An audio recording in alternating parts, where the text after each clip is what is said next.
I'm being quiet for the rest of the time right now.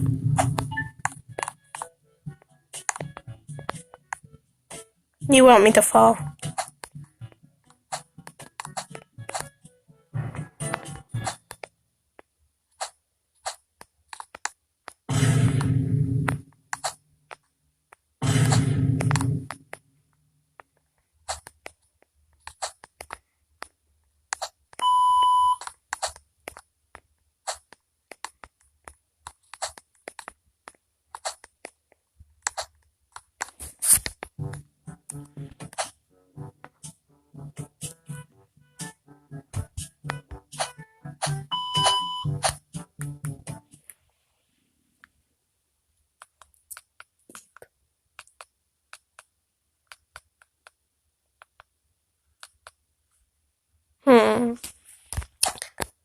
I hope this checkpoint works.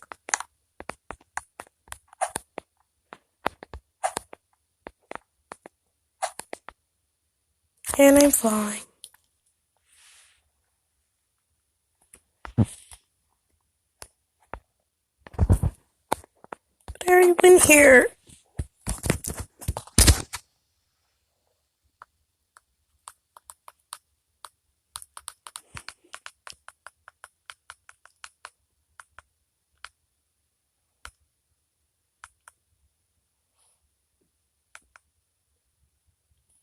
Here's story time because I'm gonna be quiet for a while. This is an act.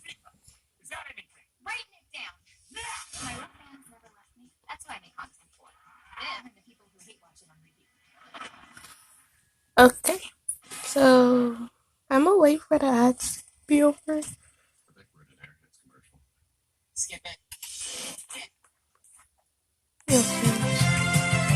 Okay, so I'll be quiet for a while.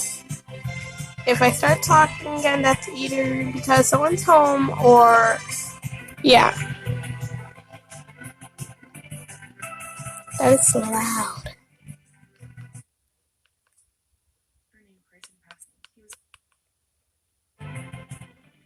This is why you should watch out for the nice guy.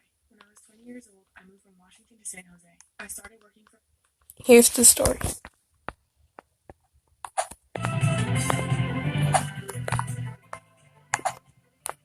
This is why you should watch out for the nice guy. When I was 20 years old, I moved from Washington to San Jose. I started working for a large retail company and met a coworker. This is not my story. I saw it on YouTube. You know, a nice guy. We would chat here and there and we were acquaintances at best. One day, I came to the store my day off to grab a few things. He approached me and began small talk, leading up to asking me what my plans were for the rest of the day. I told him I didn't have any, and he convinced me to take a day trip to San Francisco with him so he could show me the sights. I was hesitant at first, but decided to go because it was a beautiful day for an adventure. He offered to drive, so I left my car in the parking lot. The entire day was wonderful. We had great conversations, and I got to see a lot of new places. I thought I had made a new friend.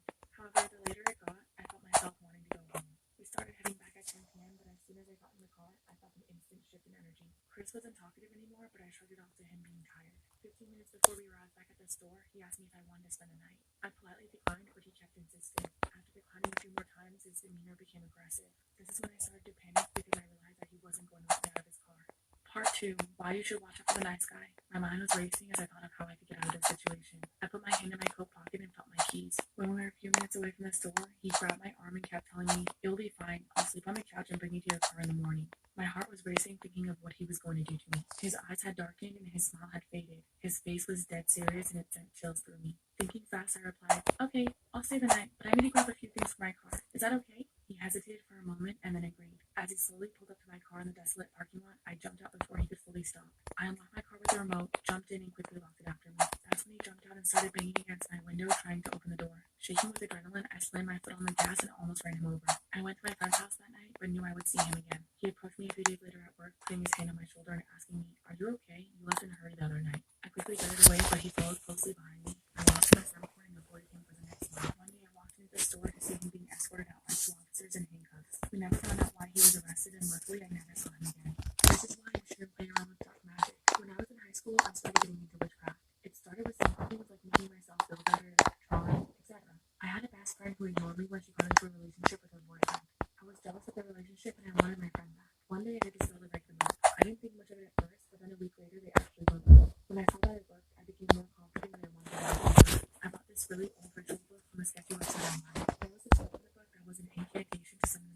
I was curious. I got a brass bowl and filled it with water, a pentagram, and a knife.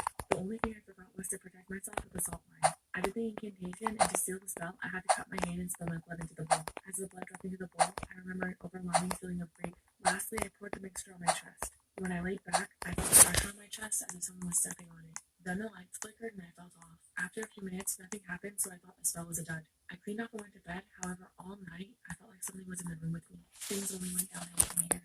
Part 2 of why you shouldn't play around with dark magic. Over the next few weeks, I was feeling really off. I had virtually no appetite, I was extremely weak, and I was losing time. I would find myself zoned out for small periods of time and then realize what was going on a few minutes later. Another thing was that the cut on my hand wasn't healing. I ended up texting my best friend, whose dad is a pastor. I explained what I did and how I was feeling. They lived in the mountains, and he told me to immediately go visit them. When I arrived, they both instantly noticed that I looked depressed and there was something off about my usually pleasant demeanor. Since our families are religious, they were pretty upset with me for what I had done. They ended up having to do an exorcism on me that very night. Apparently, the ritual I had done was summoning a spirit to come and inhabit my body, and I had willingly gave it permission. The moment they cast it out, I gasped for air and felt the weight off my shoulders. It was like taking a deep breath after an uphill hike. I had a crystal that I used as protection. They used it as a vessel to bind whatever was inside me to it. The crystal was light in color prior to the exorcism, but afterwards it was a smoky gray. They drove me to a cliff in a secluded area and I threw the crystal over the edge. Over the next few days, my appetite slowly returned and I felt normal again. I've stayed clear of witchcraft ever since. Story time about how I got a bloody nose on a Tinder date. I met a cute guy on Tinder who was 7 years older than me. He wanted all the same things I did in a relationship. Reasons why you don't go He was fast. sweet at first, but then he started drinking and his friends started to wish me good luck. Let me just say that I'm 110 pounds and he was a 230-pound bodybuilder. He started to get super sexual, touchy, and aggressive. He would grip my legs so hard that it bruised and bite my neck hard enough to where it turned red and had teeth marks. It all really hurt, but I'm kind of into that stuff, so I rolled with it. Then when we went to the bar, he snorted some stuff and it escalated. He dragged me into the bathroom at the bar, even though I said no. He pinned me to the wall with my throat and smacked me across the face, asking me if I liked it. I felt something drip from my nose and my face stung, so I shoved him off of me and checked the mirror. I had a handprint on my face and a bloody nose. He followed right behind me and grabbed me, but thankfully stopped when he saw the blood. He started to apologize profusely, but I told him that I had to go home and I left. He reached out again to apologize, but I ignored him and never talked to him again. I can still feel the slap to this day, and it hurts like hell when I think about it. Story time about how a girl used me for her OnlyFans content. My boyfriend and I decided we wanted to spice things up and bring another girl in. I've always been attracted to girls, so it was actually my idea, and of course my boyfriend didn't object. We made a profile on a dating app saying what we were looking for. I didn't think too many girls would be down for this sort of thing, but I was so wrong. To my surprise, we got a ton of matches and messages from cute girls. One girl named Becca messaged us and I was really interested because she was so beautiful, like an Instagram model. We started messaging back and forth for a few days, and then we decided to meet up downtown at a club on the weekend to get drinks and have a fun night out. I asked her for her Instagram to make sure she was legit and her profile checked out. The night came to meet up and she looked just like her pictures, a total baddie. We got drinks and started talking and she seemed really cool. A few drinks later, we were dancing, and a drink after that, we were all making out. We were having so much fun, and we stayed until the club closed at 2 a.m. We were planning on going home, but Becca insisted we come to her place for a drink and hang out some more. She hyped us up, and we agreed. We got an Uber and caught a ride together to her place. This is when things got wild. Part 2, how a girl used me for her OnlyFans content. We pulled up to her place and hopped out of the Uber. She showed us in and made us a really good drink that kept our buzz going. One thing led to another, and we ended up in her bedroom. She asked if we wanted to hook up, and we agreed. In the middle of the action, she asked if we wanted to make some videos for fun. I was a little hesitant, but she insisted and said that they would be exciting. I agreed, but only if they were recorded on my phone, which she agreed with. I started recording and got some really good content. The next morning, I woke up with a text from Becca saying how much fun she had and asking me to send her the videos we made. I sent them over, and she immediately blocked me on everything after receiving them. I was shocked. I told my boyfriend that she blocked me and grabbed his phone to see if he was blocked as well. I checked her Instagram and saw that she posted a story update 2 minutes ago. The story said, "New threesome videos on sale on my OnlyFans. DM me for the link." A few minutes later, my boyfriend was blocked on her account as well. I couldn't believe she used us for OnlyFans content and was profiting off of our goods. Luckily, our faces and tattoos weren't in any of the videos we sent her. Looking back on it now, it's kind of funny, but to this day, I still think I deserve half the money she made off of those videos. Crime Fanatic Friday, how I narrowly escaped being killed by my creepy coworker. It was a little after I turned 18. I was working at a Denny's restaurant as a waitress in a small town in North Carolina. I love my job, even though I worked overnight shifts from 10 p.m. to 6 a.m. and the manager left at 2 a.m., leaving only me and the cook to hold down the restaurant. One day, they hired a man named Willie George. He instantly grew a liking to me and would sit at the bar near the service station for hours after his shift ended just trying to talk to me. One night, all the coworkers decided to meet up for karaoke night at a bar called Lorelai's. My coworker Olivia picked me up, and Willie was also riding with us. He seemed nice and kept trying to speak to me, but at some point, he started recording me on his phone. He asked me weird questions the whole time while filming me. On the way home, he begged Olivia to drop me off first, but I had a bad feeling in my gut and told Olivia to drop him off first. The next day, he kept calling me, even though I never gave him my number. He had taken it off the employee call-in sheet from work. He told me he recently got out of prison, but didn't tell me why. I started ignoring his calls, but I couldn't ignore him at work. He would stay from where his shift ended at 10 p.m. until mine ended at 6 a.m. Little did I know, it was about to get terrifyingly worse.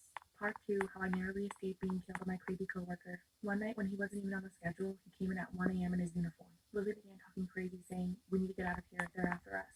He threw a wooden bar menu at me and came behind the counter to grab me. I was terrified, but I knew I had to play along. I told him, "You're right, we need to go now. Let me use the restroom and we'll leave." He waited outside for me as I locked myself in the bathroom and called the police. Unfortunately, he left before they got there. I thought it scared him away, but I was so wrong. I made him to change my schedule to evenings after this, even though she thought I was overreacting. Lily came in the following week looking for me. Olivia told him I didn't work that shift anymore, and she wouldn't tell him what shift I did work. He became furious, slamming chairs and flipping tables. He left angry, and on his way home, he did the unthinkable. He murdered 2 people, a 17-year-old boy and a 72-year-old man. He beat them to death on the side of the road. Olivia called me the next day telling me to check the news. I was filled with relief and sadness at the same time. They had him in custody, and I'd never have to see him again, but in the process, he had killed 2 people. He took a plea deal and has to serve 32 to 43 years for his crimes. Thinking about him still haunts me to this day. Story time about how I befriended a sleep paralysis demon. When I was just a little kid, I started having terrible nightmares that would wake me in the middle of the night.